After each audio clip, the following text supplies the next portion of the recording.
کیا آپ کالے جادو سے یا آسیب سے پریشان رہتے ہیں تو آپ کہیں جائے مت، انشاءاللہ تعالی آپ کو یہ قاری صاحب پورا وظیفہ بتائیں گے جس سے آپ پہ کالا جادو یا کوئی آسیب اٹیک نہیں کرے گا۔ جب بھی آپ گھر سے سفر کے لیے نکلیں گے تو یہ وظیفہ پڑھ لیں گے، انشاءاللہ تعالی آپ کو کچھ نہیں ہوگا۔ آپ قاری صاحب کو اچھے سے سنیں اور پھر وظیفہ تو کوئی وظیفہ بتائیں جو کالا جادو اور اسیب سے بچنے کے لیے، کون سا وظیفہ ہے؟ بسم اللہ الرحمن الرحیم۔ دیکھیں، جادو کی ایک حقیقت ہے، ہمارے پیغمبر جناب محمد مصطفیٰ صلی اللہ علیہ وسلم کے اوپر بھی جادو ہوا۔ قرآن مجید میں اس کا کئی مرتبہ اللہ تعالیٰ نے ذکر کیا قرآن مجید میں کہ جادو کی حقیقت ہے، جادو ہوتا ہے، لیکن بعض لوگ اس چیز کا انکار کرتے ہیں، گویا کہ جو انکار کرتے ہیں وہ قرآن مجید کی آیات کا انکار کرتے ہیں، اور قرآن مجید کی آیات کا انکار کرنا کفر ہے۔ جادو کی حقیقت ہے، اگر اللہ تعالیٰ نے کسی کو جادو سے محفوظ رکھا ہے تو اس کو چاہیے کہ وہ اللہ تعالیٰ کا شکر ادا کرے، اور جو لوگ اس تکلیف میں ملوث ہیں ان کے لیے دعا کرنی چاہیے۔ اگر آپ کوئی بھی ناظرین، سننے والے، دیکھنے والے کالے جادو سے بچنا چاہتے ہیں تو کالے جادو سے بچنے کے لیے بہترین عمل یہ ہے کہ آپ سورۃ البقرہ کی آخری 2 آیات کو پڑھیں۔ وہ ذرا پڑھ کے سنائیں۔ یہ آیات لمبی ہے، اس کا میں پہلا حصہ پڑھ دیتا ہوں۔ بسم اللہ الرحمن الرحیم۔ آمن الرسول بما انزل الیہ من ربہ والمؤمنون، آخر تک لا یکلف اللہ نفسا الا وسعہا۔ یہ 2 آیات ہیں، 5-6 لائن کو یہ بنتی ہیں۔ کتنی دفعہ پڑھنی چاہیے؟ یہ صبح شام 3 مرتبہ پڑھنی چاہیے۔ اس میں اتنی طاقت ہے، اتنی روحانیت ہے کہ جو شخص یہ آیات پڑھتا ہے اس کے اوپر جادو اثر نہیں کرتا۔ جنات بڑے بڑے جب ہمارے پاس لوگ آتے ہیں تو ہم جنات سے پوچھتے ہیں کہ آپ کو سب سے زیادہ تکلیف کس چیز سے ہوتی ہے، تو وہ بتاتے ہیں کہ سورۃ البقرہ سے ہمیں بہت زیادہ تکلیف ہوتی ہے۔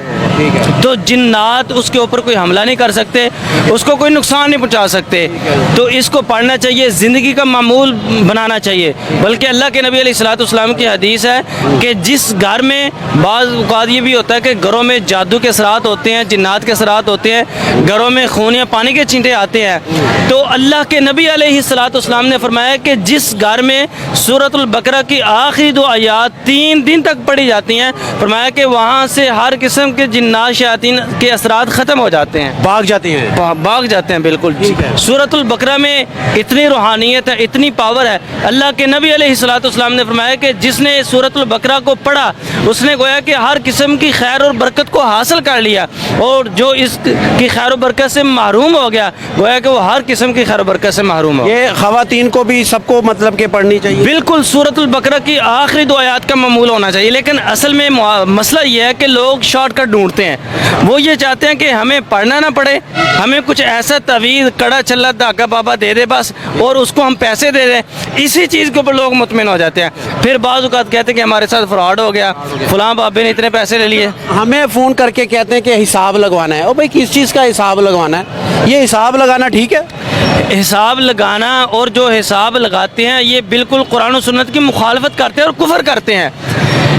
دین اسلام میں صرف استخارے کی حقیقت ہے، یعنی کوئی کام کرنا ہے، اللہ کے نبی علیہ الصلوۃ والسلام صحابہ کو استخارے کا حکم دیتے ہیں، یہ ہے کہ 2 نفل نماز پڑھ کے استخارہ خود کرے۔ یہ جو لوگ دوسروں سے حساب و کتاب لگاتے ہیں گویا کہ یہ کاہن اور نجومی قسم کے لوگ ہوتے ہیں، اور اللہ کے نبی نے فرمایا کہ جو کسی کاہن نجومی کے پاس جاتا ہے گویا کہ 40 دن تک اس کی نماز، اس کی عبادت قبول نہیں ہوتی، اور پھر اس کی عبادت، اس کی بات کی جو تصدیق کر دیتا ہے، فرمایا کہ گویا کہ وہ ایسا شخص ہے کہ گویا کہ اس نے کفر کیا۔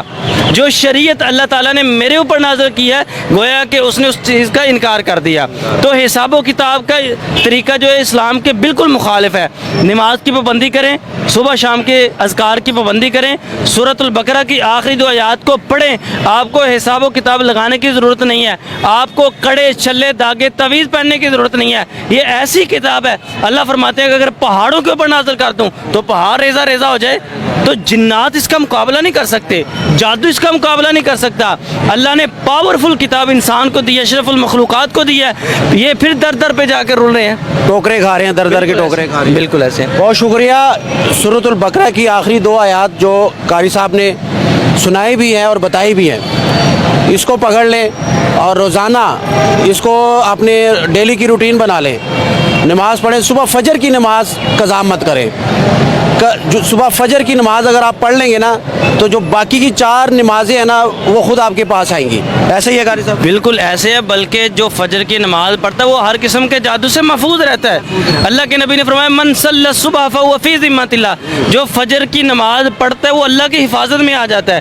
اب اس کے اوپر جادو اثر نہیں کرتا, جنات اس کے اوپر اٹیک نہیں کر سکتے. جس اگر آپ کو یہ ویڈیو پسند آئی ہو تو اپنے پورے فیملی اور دوستوں میں ضرور شیئر کریں تاکہ وہ بھی کالے جادو اور آسیب سے بچ سکے.